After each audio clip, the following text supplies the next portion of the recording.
Hey viewers, Armchair here.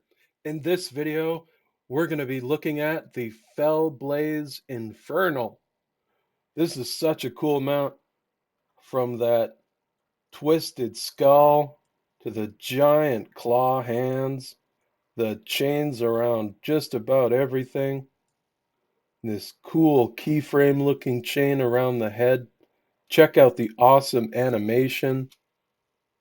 He grabs his own head and looks at it. Cool. Perfect mount for any warlock or demon hunter or any other class decked out in fell armor. I especially love those feet that are like just connected with energy. Such a cool mount. Alright, so in order to get your hands on the Felblaze Infernal, you're going to want to head to the Broken Isles, which is on Azeroth, specifically to the zone of Suramar. And you're going to want to head over to this dot here,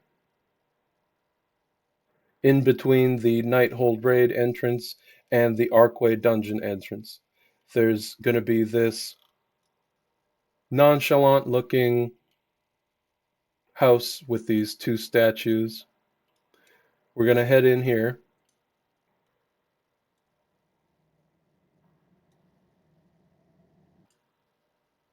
And we're going to head down this corridor to this teleporter pad, which is going to rocket us downwards.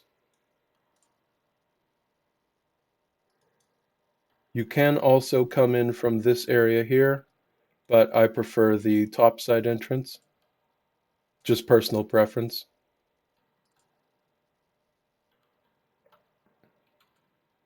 The summoning stone for the raid and dungeons is here, but the Nighthold is now soloable and has been soloable for quite some time.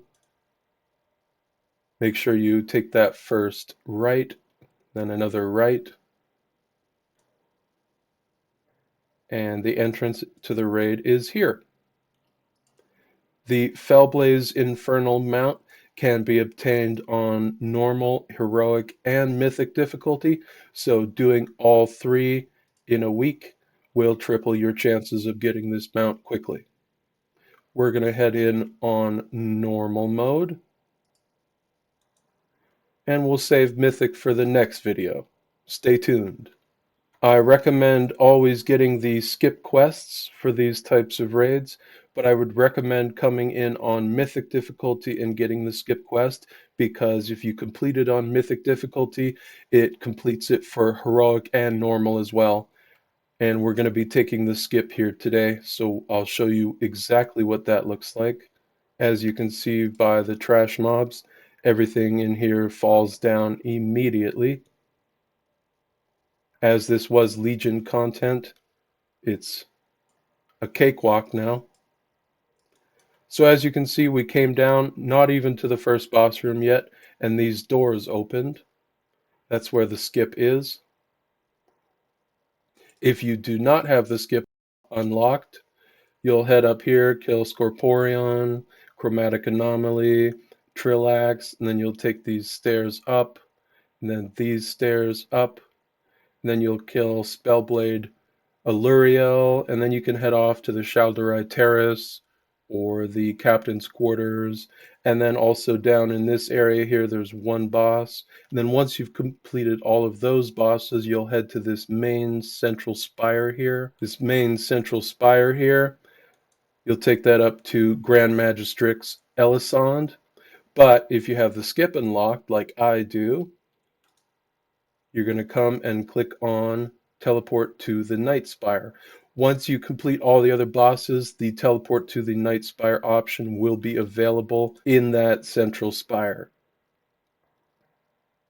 But if you have the skip, it's available right away. We click that, and it sends you up to where you would get dropped off if you had beaten every other boss in the raid. In order to spawn the boss, you do have to clear the room. The only difference on mythic difficulty is the number of mobs you have to kill in the room. On normal, it was, I believe that was 1, 2, 3, 4, 5, 6, 7, 8 mobs. On Mythic, it's something like 15, but again, they just fall over.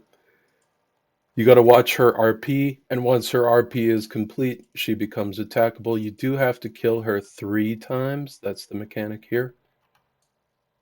There's 1, there's 2, and we'll go for some flare on the 3rd one here. Hit her with a Chaos Bolt just for fun. And there's 3. Then once she's down, you'll head through these doors here, take yet another teleporter up to the Font of Night. If you click any of the other 2, again, if you don't have the skip, you won't have the bottom one, but if you click the top one, don't worry, you'll get sent back down, then you can click on the teleporter and come back up. So, but we want to click on Font of Night, which drops us off here with Old Gul'dan. You got to wait for his RP again. But in the meantime, let's check out that epic looking mount one more time. It took me a grand total of 353 attempts split across normal, heroic, and mythic in order to finally get this mount. That boils down to about 20 characters a week for 17 and a bit weeks straight. I, of course, didn't do that. That would be nuts. But if you feel free, I believe it took me about a year and a half casually doing it here and there. But yeah, 353 attempts overall. It was and still is my most ever on one of these mounts. All right, let's see if Mr. Gul'dan is ready for us. He's not ready yet. All right, he's ready for us. Bring him to 90% health, and then he summons 3 trash mobs. Kill the trash mobs. Each trash mob comes out of these purple hands of Gul'dan. And the 3rd one will knock you back, so on mythic difficulty, make sure you're not too close to the side or you will get yeeted off, and that'll be the end of that. Once the 3rd one goes down, you'll want to wait until his Eye of Aman'Thul is gone. You'll notice it's ready when the entire room explodes. The shield comes down, and we can kill him. His shield will go up one more time, but if you've got a dot on him or something, it'll take him out as soon as it comes down. Look at that, still collecting some transmog, even all these attempts later. And just like that, you too might walk away from the Nighthold on either normal, heroic, or mythic with your very own Felblaze Infernal Mount. If you enjoyed watching this video as much as I enjoyed making it for you, please hit me with a like or a subscribe, and don't feel shy to comment below. I really appreciate it. Keep on reclining.